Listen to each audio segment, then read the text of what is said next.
Okay, so here's some video of my Skywalker 1900 electrical installations for FPV. Starting of course with the RX, flying a multiplex 2.4 gigahertz diversity receiver, putting one antenna pointing to the front, and the other antenna is just going to point out of the fuselage and drag in the air. I've flown with this configuration earlier, so that they're both in the horizontal plane. So when I have my antenna on my transmitter also pointing to the side, it will catch with either this one or that one, dependent on attitude, when I'm flying mostly level. There's an EagleTree e-logger version 3, just taking the amps to the motor through it. Connected to the EagleTree is an OSD Pro. I crashed with it once, so I replaced the new with new shrink wrapping. The OSD Pro is then also connected to a Guardian flight stabilization, which I opted to place in the roof to get out of the way. It has the picture of the aeroplane on the top facing forward, so installed as it should. I've also then soldered a battery backup harness to the USB port, the plus and minus, then going through a Y cable that's coming straight from the ESC here in the back. So the power that the back is supplying to the throttle in on the is also going directly to the e-logger, because I'm going to be running on a 4S configuration. Now, I spent some time thinking about what I should do with the video cable. I finally opted out and just cutting a USB cable in half. This cable came with a little bit thicker wiring for plus and minus, and then thinner cables for the signal wiring. So I used that one for video and the other for audio. So on one end I made a power harness I'm flying with a separate video and VTX battery, a 3S battery, feeding directly into this plug. And then I've used some servo wires that I just then made one marked for audio and one for video, but I just have the ground and the signal going into the OSD Pro, because obviously this is going to be 12 volts, whereas this is running on 5 volts of the back. And then I spent some money and invested in plain connectors and the connector studs and the crimping tool to be able to make my own wire harness. It is not for the faint of heart, because it's very, very small, very, very small indeed. But the cable is shielded with a metallic foil and some wiring, wire sock around it.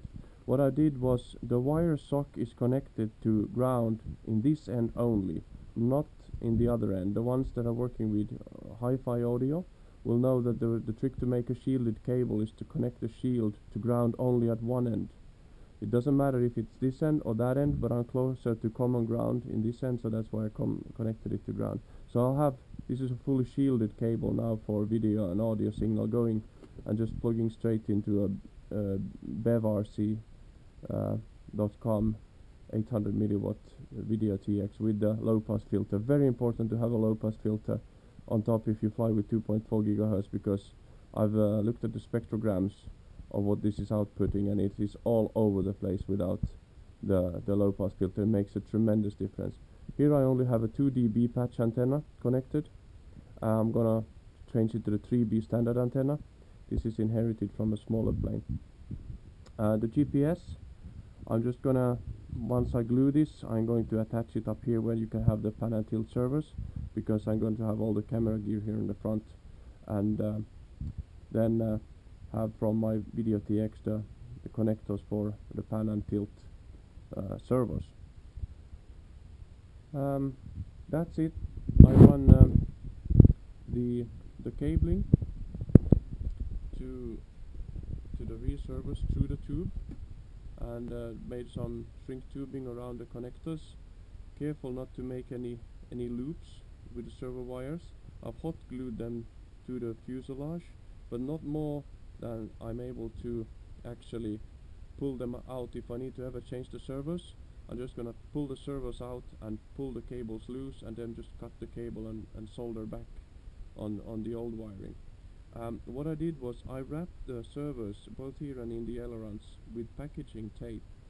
Now the packaging tape makes it much easier to take out the servo if you ever need to, but it keeps the servo in place very steadily. I also drilled a 3mm solid carbon fiber rod, just a hole in the upper part of the stabilizer, and epoxied it there to add some rigidity to the fuselage. I don't know if I need the struts, carbon fiber struts. I'll fly first and see whether those are needed. And I had some spare twisted cable, so I just run an extra cable here with a connector in the tail if I ever want to put something on here, navigation lights, I don't know, a transmitter, a receiver, something. I still have the cabling going on through here, and then bundled up just to a loose end at the other end. And the tail servos, opted to mark them, invested in a demo marking machine to make it easier for me to keep clear on things. And also here, just 3 zip ties makes the whole assembly much tidier to keep track of once you open the hatch. And now to the hatch. I cut open the standard hatch, put some 1.5mm airplane plywood as stoppers, and some fiber tape. That's it. So these act as stoppers. When I put this shut, it will stop. Direction of wind flow here. I'll just add 2 wires so I can sort of lock this hatch into place. But I opted to make it accessible only from one side. It may be that I'm gonna change the OSD Pro to this side and put it inside here. So when I open the hatch, I'll actually have easy access to the OSD Pro depending on how I want to connect it, and have the 10cm wires just come out here. That remains to be seen. Might make the balance quite much better, because both the E-Logger and the OSD Pro, from experience, they run hot because of the regulators. And for this one, I'm still going to add an air scoop with half a plastic spoon to the side here to add the airflow. Might open up and widen this channel furthermore to make sure that we have proper ventilation going through here. I see some people install the video TX here. I have no plan on it because it might interfere with the video. The ESC, put the ESC back here, but it might interfere with the video TX that I'm going to mount just there. That's all for now.